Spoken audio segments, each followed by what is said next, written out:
ಇನ್ನು supreme court ವಿಚಾರಕ್ಕೆ ಈಗ ಕಾಂಗ್ರೆಸ್ ಮತ್ತು ಬಿಜೆಪಿ ನಾಯಕರ ನಡುವೆ ಮಾತಿನ ಸಮರ ತುಂಬ ಜೋರಾಗ್ತಾ ಇದೆ. ಅತ್ತ ಕಾಂಗ್ರೆಸ್ ನಾಯಕರು ನೇರವಾಗಿ ಸುಪ್ರೀಂ ಕೋರ್ಟೇ ಕೇಂದ್ರ ಸರ್ಕಾರದ ನಡೆಯನ್ನು ಪ್ರಶ್ನೆ ಮಾಡ್ತಾ ಇದೆ. ಹಿಂದೆ ನಾವು ಬಿಜೆಪಿಯವರ ವಿರುದ್ಧ ಏನು ಆರೋಪ ಮಾಡ್ತಾ ಇದ್ವಿ, ಇಡಿಯನ್ನು ಬಳಸ್ಕೊಂಡು ರಾಜಕೀಯ ದ್ವೇಷವನ್ನು ಸಾಧಿಸಲಾಗ್ತಾ ಇದೆ ಅಂತ, ಈಗ ಅದೇ ಮಾತುಗಳನ್ನು ಅಥವಾ ಅದೇ ಭಾಷೆಯನ್ನು ಅದೇ ಅಬ್ಸರ್ವೇಷನನ್ನು ಸುಪ್ರೀಂ ಕೋರ್ಟ್ ಮಾಡಿದೆ ಅನ್ನುವಂಥದ್ದು ಕಾಂಗ್ರೆಸ್ನವರ ಆರೋಪ. ಅದಕ್ಕೆ ಪ್ರತಿಯಾಗಿ ಬಿಜೆಪಿಯವರು ಕೂಡ ಮಾತನಾಡಿದ್ದಾರೆ. ಏನೂ ತಪ್ಪೇ ಮಾಡಿಲ್ಲ ಅಂದರೆ ಸೈಟ್ ಯಾಕೆ ಸರೆಂಡರ್ ಮಾಡಿದ್ರಿ ಅನ್ನುವಂಥ ಪ್ರಶ್ನೆಯನ್ನು ಮತ್ತೆ ಮತ್ತೆ ಕೇಳ್ತಾ ಇದ್ದಾರೆ.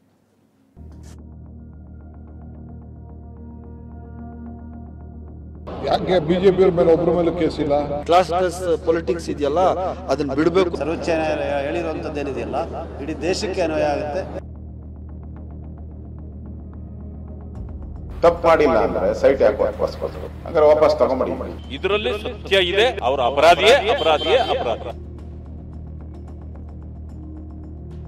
ಮೂಡಾ ಪ್ರಕರಣದಲ್ಲಿ ಸಿಎಂ ಕುಟುಂಬದ ಹೆಸರು ಕೇಳಿಬಂದಿದ್ದೇ ತಡ.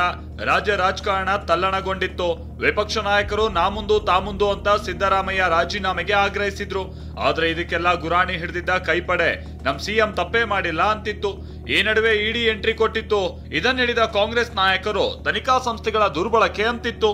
ಇದೀಗ ಖುದ್ದು ಸುಪ್ರೀಂ ಕೋರ್ಟ್ ಇಡಿ ವಿರುದ್ಧ ಚಾಟಿ ಬೀಸಿರೋದು ಕೈ ಮನೆಗೆ ಅಸ್ತ್ರ ತಂದು ಕೊಟ್ಟಂತಾಗಿದೆ.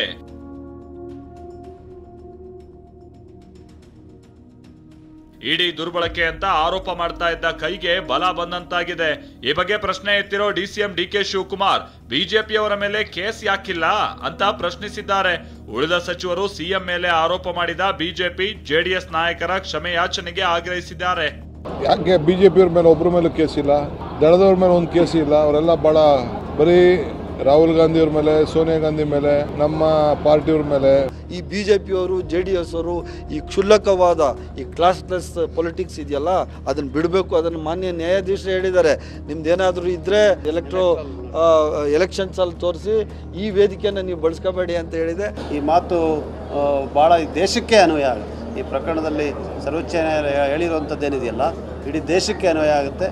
ಅದನ್ನು ಗಮನಿಸಿ ಅದರಂತೆ ಮುಂದೆ ಈ ಕೇಂದ್ರದ ಸಂಸ್ಥೆಗಳು ನಡೀಲಿ ಅಂತ ಕೂಡ ನಾನು ಆಶಯನ ವ್ಯಕ್ತಪಡಿಸಲಿಕ್ಕೆ ಬಯಸ್ತೇನೆ. ಭಾರತೀಯ ಜನತಾ ಪಕ್ಷದವರು ಸಿದ್ದರಾಮಯ್ಯವ್ರ ಬಗ್ಗೆ ಹಾದಿ ಬೀದಿಯಲ್ಲೆಲ್ಲ ನಿಂತ್ಕೊಂಡು ಮಾತಾಡ್ತಾ ಇದ್ರಲ್ಲ, ಇವತ್ತು ಅವರು ಕ್ಷಮೆಯನ್ನ ಕೇಳಬೇಕು ಸಿದ್ದರಾಮಯ್ಯ ಅವರಿಗೆ. ಯಾಕಂದ್ರೆ ಬಹಳ ಸ್ಪಷ್ಟವಾದಂತ ಆದೇಶವನ್ನ ಸುಪ್ರೀಂ ಕೋರ್ಟ್ ಮಾಡಿದೆ. ಇನ್ನು ಬಿಜೆಪಿ ನಾಯಕರು ಸಿಎಂ ಸಿದ್ದರಾಮಯ್ಯ ವಿರುದ್ಧ ಮಾಡಿದ್ದ ಆರೋಪವನ್ನ ಸಮರ್ಥಿಸಿಕೊಂಡಿದ್ದಾರೆ. ಸುಪ್ರೀಂ ಕೋರ್ಟ್ ಆದೇಶದ ಬೆನ್ನಲ್ಲೇ ಮಾತನಾಡಿದ ವಿಪಕ್ಷ ನಾಯಕ ಆರ್ ಅಶೋಕ್, ನೀವು ತಪ್ಪೇ ಮಾಡಿಲ್ಲ ಅಂತ ಇದ್ದಿದ್ರೆ ಯಾಕೆ ಸೈಟ್ ವಾಪಸ್ ಕೊಟ್ರಿ ಅಂತ ಪ್ರಶ್ನಿಸಿದ್ದಾರೆ. ಮತ್ತೊಂದ್ ಕಡೆ ಪರಿಷತ್ ವಿಪಕ್ಷ ನಾಯಕ ಛಲವಾದಿ ನಾರಾಯಣ ಸ್ವಾಮಿ ರಾಜ್ಯ ಸರ್ಕಾರ ಪುರಾವೆ ಕೊಡುವಲ್ಲಿ ವಿಫಲ ಆಗಿರೋದಾಗಿ ಹೇಳಿದ್ದಾರೆ. ಕೋರ್ಟ್ ಏನು ಆದೇಶ ಬರುತ್ತೆ ಅದನ್ನ ಪಾಲನೆ ಮಾಡಬೇಕು, ಪ್ರಶ್ನೆನೇ ಇಲ್ಲ. ಆದರೆ ನಾನು ಕಾಂಗ್ರೆಸ್ ಅವರಿಗೆ ಪ್ರಶ್ನೆ ಹಾಕೋದು, ತಪ್ಪು ಮಾಡಿಲ್ಲ ಅಂದ್ರೆ ಸೈಟ್ ಯಾಕೆ ವಾಪಸ್ ಕೊಟ್ಟರು?